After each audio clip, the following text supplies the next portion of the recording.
My mother, 74 years old, in great health, very active, she was asked to leave her home. She rents, and she had to move. She has just been a mess trying to find a house. Can't find one, doesn't work out for her, everything is wrong, nobody calls her back, she doesn't have the money. I mean, it's just been a constant negative. 19 houses later, she still hasn't found one. She's worried to death, doesn't know what to do. How long before she has to move out? Well, she doesn't really have to yet. They're selling the properties, so she has a choice of staying until they sell and then getting a 30-day notice. That's what the holdup is. In other words, if we were... Well, actually, she found a place, and it's perfect. And that's my question is, she's taken antidepressants and Valium and drinking and brandy and suffered through this whole long, dramatic thing. And then out of all of that comes this perfect home. It was the brandy. How'd that happen? I thought, how did she create this perfect home out of all this drudgery and drama that she has brought up? A lot of you do that. When we say... She thinks it's the brandy, too, I think.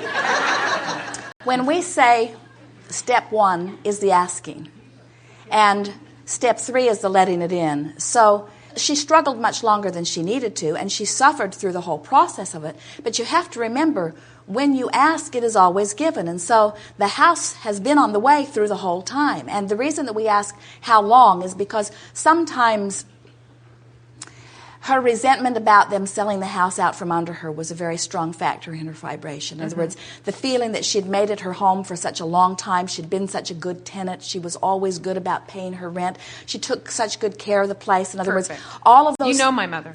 All of those things were so important to her, and she thought that they should count for something. Yes. And when her loyalty did not bring back loyalty, then she got all crossways. And so it wasn't so much about her not allowing the house because she didn't want to allow the house, or even because she didn't want the physical move. It was the feeling of betrayal, and it took her a while to relax into that. It took her a while to sort of give up that fight. It took her a while to accept the inevitability of the move. And once she accepted the inevitability of the move, then she stopped her resistance. And if you could trace on a sort of daily basis the angst that she felt and the commentary that she was offering, we would say that over this period of time, it got less and less and less and less and less and less and less. She just sort of grew weary of the struggle. And she started to return somewhat to her more natural resources of feeling good. It's sort of like... Through the Valium and the brandy, which has always been kind of her way of... You hear the expression, let go and let God. And what it means is, don't release the desire, but release the struggle. It means just sort of relax and accept that something good will come. And many of you let go and let God after quite a struggle. And the reason that so many of you struggle is because you feel responsible for your life. You think you're here to prove some sort of worthiness. There's all kinds of things that you've learned along your physical trail that make it difficult for many of you to just relax and accept that well-being is coming.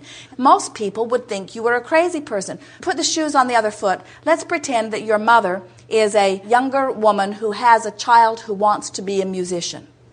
And the child who wants to be a musician says, I know it will happen for me. Everything's going to be all right. And she would be saying, you need to get out there and find a job. You need to find a way to make some money. Yeah. You need to do all of those things. And so in the same way that she would teach that to a child, she has taught that to herself. It takes struggle and hard work and perseverance. And so here she is. The house is being sold. She feels resentful of the fact that it's being sold. And now she begins to kick into, now, what do I have to do to make something happen? And what most people believe that they have to do to make things happen is struggle really hard. You have to make 1,000 phone calls. You have to beat the pavement. You have to wear yourself out. In other words, hardly anybody just relaxes and allows the universe to yield. And you know what's really funny is we watch House Hunters, and we've watched them all. Something that is delightfully entertaining to us is that in the majority of cases, because the desire is very strong, the universe yields to them the perfect place rather early on, and they can't see it. They can't see it. In other words, it's been right there. It's been the house that they've been trying to get you to go see, or it's the house that's right in the neighborhood that's had a sign up the whole time. And in other words, it's been right there all the time. But in your struggle of wanting to prove your own worthiness or get even with the guy who's selling the house out from under you, you're not a vibrational match to the very thing you want. I see. Yes. The big question is worth putting into words here. The time frame between where I am and where I want to be seems directly proportionate to your negative emotion. And so the madder you are, the longer it takes. The ornerier you are, the longer it takes. The more resentment you have, the longer it takes. In other words, and the more you chill out, the shorter time it takes. The easier you allow it to be, the shorter time it takes. The more you're reflecting on positive aspects, the shorter time it takes, you see. But bless your mother's heart, don't beat up on her because she's learned that behavior through a lot of years of programming. In other words, she's learned to think that way. And she's not going to stop thinking that way overnight. It would take some deliberate virtual realitying. And another lifetime, I think. And no help from you whatsoever. In other words... Actually, it's funny because the day before she called and told me that she found this house, I had finally just said, she said, have good vibes for me. She kept saying, send me your good vibes. And I finally wrote her and said, you're the one that has to have the good vibes around this. I mean, I can send you my good vibes and I do that. But until you are in the position of having good vibes, you're just going to get more than the same. And then the next day she writes and says, got this fabulous house. Now, I'm not taking credit for what she did because it's her.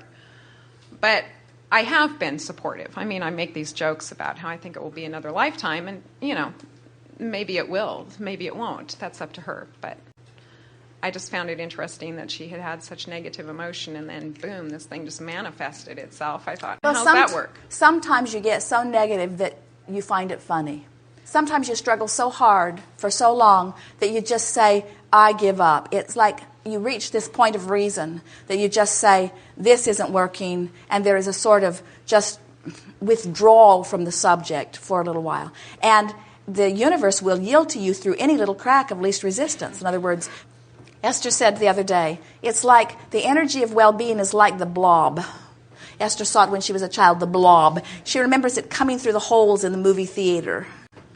In other words, well-being just wants in. It will just seep in through any possible crack that it can. In other words, all you have to do is sleep a little, have a little brandy, pet your cat a little, do a little virtual reality. Just a few moments of not doing that thing that are keeping it from happening, and it happens. And you have to give your mother credit. She really, really, really, really, really, really, really, really wanted this. In other words, all of that frustration and all of that consternation and all of that struggle, all of that was part of step one, where she clarified. And it's an interesting thing. She never thought she would move. She thought she would die in that house. Yes, she did. And she wanted to. Yes, that was her desire. As that was her desire, she had never given any thought. In fact, she had practiced not thinking about other houses. She never allowed herself to think about having another space. And so it was necessary for her to stir some things up. So it was necessary for her to start looking around a little bit. She had had years of not creating about this subject. Now she needed some pretty fast discernment. And so part of all of that was just part of the process of helping her to get clear. That's how she finally found the perfect house, because she finally had given herself enough information to know what the perfect house that she found would be. Right. It would be like being born, being raised by monkeys in the woods, coming into civilization when you were a teenager, knowing that you wanted a mate, and anyone of the opposite sex just looks like the perfect one for you.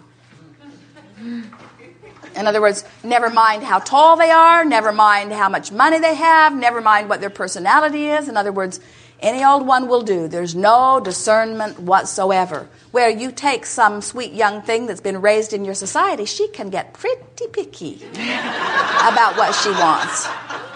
And all of that is part of the process. In other words, you get to choose all of that. Yes. Do we have to start all over next time we physically manifest with this knowledge? Or is there a way we can pre-pave now to set forth that conscious awareness in our next manifestation if we decide to do that? Can you feel how the tone of your physical environment has dramatically changed even in 10 years' time? Oh, absolutely. Yeah. Esther said to Jerry the other day, she heard something on television, she said, 10 years ago, I had never heard that anywhere except from Abraham. And today, we were just talking about it's coming out of the mouths of so many. So what happens is, in relationship to your whole population, a few come in and a few go out, and a few come in and a few go out. But the body of your population is a rather constant, stable census. So what happens is, as more of you come to your awareness and leave those vibrational patterns, then you have easier access to them as you come forth again. But we really don't like to answer the question in that way, because we would rather say to you, you have guidance from within, and you always come forth remembering that good feels good, and you never come forth without guidance. And so in the same way, oh, your questions are so perfect together, in the same way that your mother benefited by the struggle that she would tell you she would have rather done without, many of you benefit by the struggle that you are now telling us you would rather do without. In other words, right. We love what you've come to. We love the clarity of the focus that is within you. And we say that life that you think that you don't want to live again is what has brought you to this. And so when it brings you to this, why would you say, I don't want to do it? Well, we know why. We know it's because the perspective that you have garnered feels like such a good perspective. You think your perspective is much better than the birds. In other words, we can see why you want to cling to it. In other words, you say, I've worked so hard at this perspective. Do I get to keep it? And we say, hopefully not. Not all of it. You get a sense of it. In other words, you have this guidance within you that will help you to know every step along the way. And it's all going to be glorious. It all works out just fine. Don't worry about it. Okay. When we said eternally ever after, we meant eternally ever after. Well, I found a lot of comfort in your words that you never get it done and you'll never get it wrong. And the reason that you cannot get it wrong is because you never get it done. In other words, even though you stand in a place that feels a little wrong, new rockets are shooting off. In other words, your mother really thought she was in a wrong place, and she thought those landlords had wronged her. And yet we know this new house is going to give new life, new feeling of freedom. All kinds of things that she's been asking for have come through that process that she thought was absolutely wrong. Mm-hmm. So how wrong really was it? Wasn't. Not wrong at all. Yeah. Thank you very much. So what's dominant in your vibration about your body? You will say, I feel good. I feel sure-footed. I feel clear-minded. I feel eager. I feel adventure. I love my body. It serves me so well. I feel steady and confident and beautiful and adventurous and eager. I feel ready. Well, how do you feel about your dollars? I feel fantastic. I feel sure. I feel full. I feel unlimited. And we say, well, how's your life? And you'll say, my life is fantastic. Never finished, always unfolding. And we'll say, well, how are the people around you? They are adorable. They are a variety of such a mix. They give me so much pleasure as I pick from among them the aspects that I use to serve me in my now to feel good. Well, what's your family life now? Oh, it is divine. My family is worldwide. My family comes from all races and all nature of people. My family comes to me by law of attraction. Well, what's your circle of friends like? Oh, they are as unlimited as I am. They are eager and full. Well, what's life on planet Earth like? It is fantastic. It has never been better. Well, what's the state of your economy? It is growing and fabulous. Anything that I want at my fingertips at any time. Well, how does your mind work? Oh, it is amazing. Anything that I want to know, I just focus and the information comes. Well, how do you feel? Well, I'm intuitive and eager. I'm free. Well, what is your personality like? I am a funny person. Life strikes me as so full of fun and fancy. Well, how does your imagination work? It works endlessly. As I stand in my now, I can entertain myself never-endedly with ideas and things to think about. Well, what's television like for you? What? You know, television, that thing that people watch. What? I don't need outside stimulation. My own life experience brings me all that I need. And I'm in such a perfect vibrational connection that every now and again I do get the impulse to turn on the television, and what I see enhances the thought that I've been thinking. But I don't sit there endlessly, hour after hour, just hoping that something will go by that will be of value. I'm inspired to turn it on. I pluck from it the beneficial things, just like I pluck from life the beneficial things. You are in the most glorious position of any creator we've ever known.